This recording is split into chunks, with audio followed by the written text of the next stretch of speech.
ছলো ছলো নয়নে আনন্দ কাননে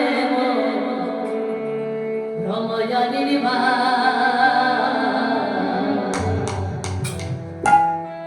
সমস্ত ভক্তমণ্ডলী ভক্তিমতী মায়ের রাত অনেক হয়েছে মা, কারণ এখন সময়টা হলো মাগো ঘুমের সময়।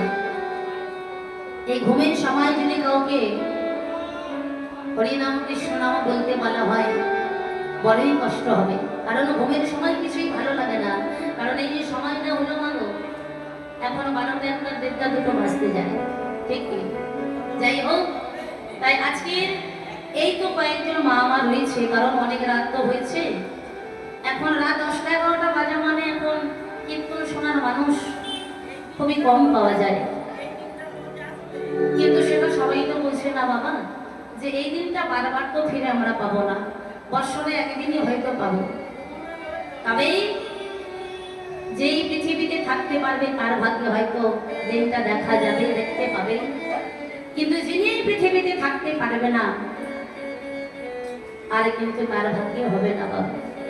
তাই যাই হোক, কয়েকজন আমরা তো আছি, আপনারা আছেন, আপনারা যারা আছেন একটু কষ্ট করে অন্তত ঘন্টা দিয়ে বসুন। চলুন সবাই মিলে যদি বাহু তুলি, কারণ ভক্ত না হলে তো ভগবানের নাম কোনো কীর্তন করা যায় না। পরিবার বলি খুবই কষ্ট হয়, ভক্ত যদি না থাকে কাদের নিয়ে কীর্তন গাইব কেমন? তাই যাই হোক, যে কজন আপনারা রয়েছেন চলুন সবাই মিলে যদি বাহু তুলি, একত্রিত ভাবে করে কালে দিন হরি বল হরি।